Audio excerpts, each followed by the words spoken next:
जिस तरह से गुजरात समाचार ग्रुप पे 36 घंटे की आईटी की पूछताछ के बाद ईडी तुरंत आती है और ईडी उनके मालिकों में से एक बाहुबली भाई को अरेस्ट तुरंत किया जाता है।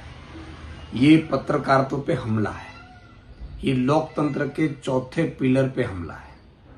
गुजरात समाचार जो कि इमरजेंसी के टाइम भी उनके कार्यालय को जलाया गया था, फिर भी निर्भीक और बेखौफ होकर गुजरात की और भारत की जनता की आवाज बनता है। वो कोई भी चाहे सरकार हो, राज्य और केंद्र में, वो जनता की आवाज बना रहा है।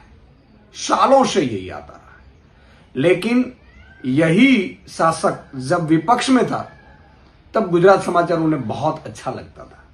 लेकिन अब जब गुजरात समाचार उनके सामने भी सवाल उठाता है, जीएसटी भी उनके सामने भी सवाल उठाती है, तो ये शासक पक्ष उसको स्वीकार नहीं कर रहा है। और इसी की वजह से पुराना कोई केस को लेकर 9-10 साल पुराना कोई केस, उसके चलते ईडी अरेस्ट करती है ऑनर को। ये लोकतंत्र के लिए, भारत के और गुजरात के नागरिकों की आवाज के लिए भी ये खतरा है। हम इसको सख्त शब्दों में इसकी निंदा करते हैं, कड़ी निंदा करते हैं। और ये चौथे स्तंभ है, हमला है। तो मैं सभी नेताओं से, सभी कार्यकर्ताओं से, सभी पत्रकारों से, एडिटर इन गिल्ड से, और जो यूट्यूबर हैं जो सत्य की आवाज उठाते हैं, और सभी एक्टिविस्ट जो कि पूरे भारत में हैं, सबसे मैं विनती करना चाहूंगा कि चौथे स्तंभ पे हमला है। और हमला इसलिए है क्योंकि वो निर्भीक तरह से आवाज उठाता है।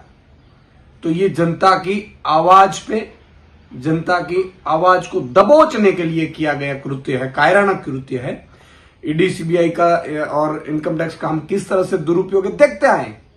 ईडी अभी तक कितने केस किए और कितने केस में सजा आती है हम देखते हैं। लेकिन क्योंकि परेशान किया जा रहा है चौथे स्तंभ को, जो सरकार के खिलाफ भी आवाज उठाता है, ये जनता पर हमला है, लोकतंत्र पे हमला है। और उसमें सबको साथ आकर आवाज उठानी चाहिए। मैं भी सबसे अपील करता हूं, एक गुजरात समाचार के वाचक और जीएसटीवी के दर्शक के तौर पर, कि ये आज इन पर हमला है।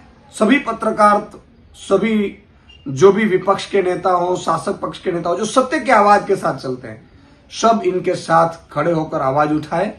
ये लोकतंत्र के लिए, सरकार तो आती जाती रहेंगी, लेकिन इस तरह से पत्रकारिता पे हमला लोकतंत्र के लिए खतरा है। सबको एक होना पड़ेगा।